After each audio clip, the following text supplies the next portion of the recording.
Hi, I'm Todd Barron from the University of North Carolina, Chapel Hill, doing an author interview with Victoria Gomez from Mayo Clinic, Jacksonville, and we're discussing her recent paper, Pancreatic Cyst Epithelial Denudation, a Natural Phenomenon in the Absence of Treatment. So welcome, Victoria. Thank you, Todd. You're welcome. Thank you. So tell us, first of all, how did you come up with the idea that we're going to look at this as something topic? Sure. Well, this was a topic that was very interesting, and it really revolved around a series of projects that I was conducting during my therapeutic endoscopy fellowship year. And I noticed that in the endoscopy literature, there's a lot of discussion on management and treatment of pancreatic cystic lesions endoscopically. In other words, trying to ablate these lesions rather than going for surgical resection. And we looked at that in one study, but then my advisors and I decided to take a step further back and really just ask the big question of, why should this even matter about ablating the epithelium? And really, if you're not ablating the epithelium with these different agents like ethanol, saline, chemotherapeutic agents, do these cysts naturally undergo loss of epithelium on their own? Right. So is this a natural phenomenon, but we've never really been able to conduct any type of study to look at this question. Right. It's sort of like, what's the background noise? And almost when you do studies for placebo, there's a obviously a response rate, even for example, Barrett's natural regression, that sort of thing. So you want to say, okay, is it really the therapy that might be working, or is it just this is a natural history of the disease process, even the absence of treatment? Correct. Okay. All right. And then, so how did you go about doing the study then? Sure. So we looked at a large retrospective group of patients within the Mayo Clinic in Rochester who ultimately underwent surgical resection of pancreatic cystic lesions. And all of these subjects underwent endoscopic ultrasound in addition to cross-sectional imaging. And like I said, ultimately underwent resection of the lesion. And we had a dedicated GI pathologist review all the specimens available from the resection, and we had him help us grade the extent of denudation. And what I mean by denudation is the loss of the epithelium along the lining of the cyst wall. And he did that in a grading scale, 0 to 100% in 5% increments.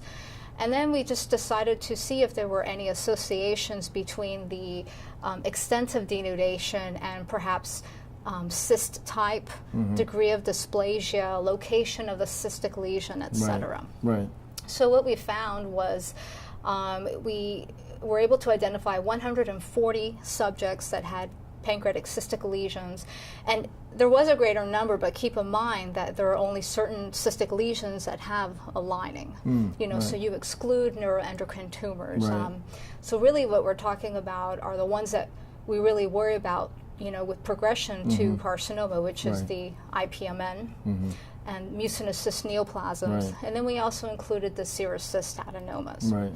So we were able to collect data on 140 subjects, and the results were actually quite interesting.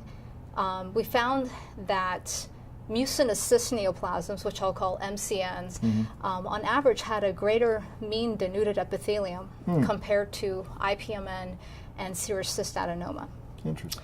And that was the main significant finding, and it was a pretty significant one. I believe mean denudation for MCNs was around 45%, and it was much greater than compared to the other two cysts. Furthermore, some other associations we found was that there was an inverse relationship between the denudated epithelium, the degree of denuded epithelium, and the severity of the dysplasia when you looked at MCNs and IPMN. So in other words, you had more intact epithelium as the dysplasia progressed. Okay.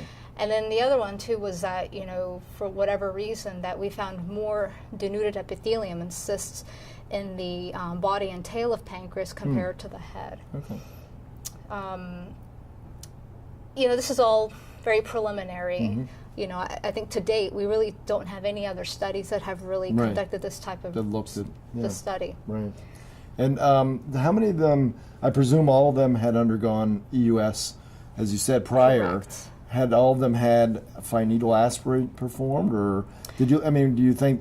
I mean, it's unlikely that had any association with it. But did you think about whether or not that could have contributed, or was it too long between, let's say, if they did undergo FNA, between that time and the time of surgery? Well, that's a really good question, and one that we do address in the paper. Most, if not all, of the cysts underwent an FNA. But we also looked at, there have been prior reports looking at these specimens in terms of, you know, do you get localized pancreatitis or inflammation from an FNA, and it's actually quite minimal. So we don't think that the FNA itself caused iatrogenic disruption of the epithelial lining. And the other real big observation that we found in the study that we just mentioned as a side note in the discussion is that our pathologist actually provided us some beautiful images of what this denudation process looks like histologically. And really, you know, the denudation that we talk about when we perform EUS guided ablative therapy, we think it's just stripping of the epithelium. Right. But what we think is happening in the natural setting is really a very well coordinated inflammatory process. What we found on some of these sections was that there was fibrin, there was inflammatory cells at the site of the denudation. So we think that maybe these processes are, you know, completely different, and that the denudation that we're observing in the study is actually probably different from what we're doing in the endoscopic community. Got it.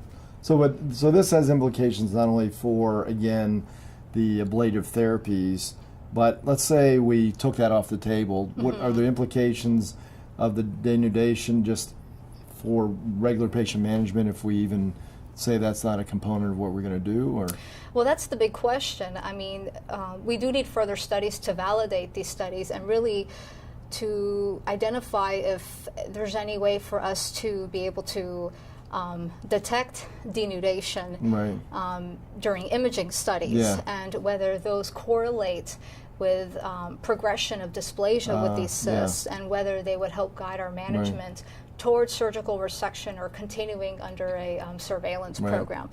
Those are the questions that we still don't know. And I guess the other thing to think about is people are now doing confocal evaluation, and whether or not they would even be able to now recognize, now that they know this exists, you would hope that somebody would then make that next correlation and say, now that you've said that, we can see this with confocal, or maybe they didn't understand what they were seeing before, and that gives them an idea of what they're actually seeing. Right, exactly. That's a very good, good thought. Yeah.